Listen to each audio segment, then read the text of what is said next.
over the course of a given day. If we consider the number of thoughts that we would conceive, it's almost incalculable. And some of these thoughts are healthy, and for the ones that are not, we turn ourselves into worry. Could we though ever stop worrying? When we are told to stop worrying, it's literally a baseless statement. There may be a small group of people who could have such a gift, and yet for most of us, worrying is a natural habit, as it is to brush our teeth. It's like if I told you to not think about birds, where I expect the vision of our feathered friends becomes literally unavoidable. So as worrying for most is inevitable, we should look at it in ways of how we can manage it instead. We may try to escape it, plunge into our phones or overindulge, or we can look within our minds to provide some answers. Let us visualize our brains as if it were a mental toolbox with 3 drawers. When we are defensive and hyper alert, our bottom drawer of the lower brainstem takes control in fight or flight. Alternatively, when we are filled with intense fear and sadness and become highly emotional, our middle drawer of the brain's mid-limbic system runs the show. We also have a top drawer that can creatively think our way through worry using the upper cortical region. We can open this drawer by taking the time to articulate our problem, avoid procrastination, and show empathy. Offer ourselves a gift of patience to reflect on our successes and learn from our mistakes.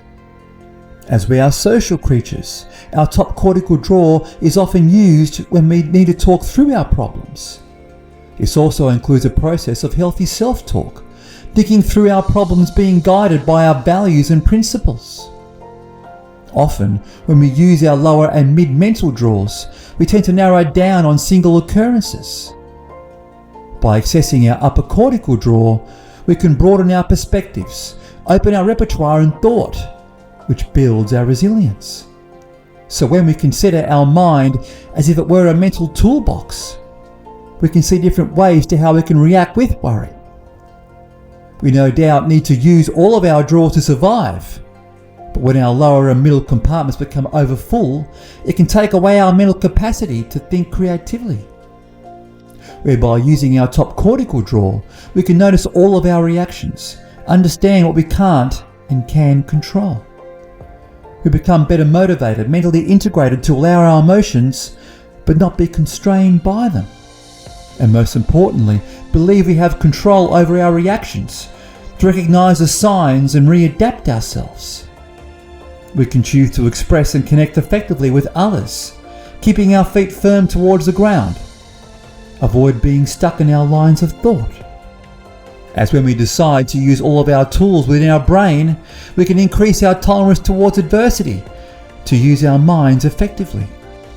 We understand that it is normal for us to worry, but the difference is to how we respond to worrying itself. As we are all susceptible to worry, yet we are prolonged by our perseverance.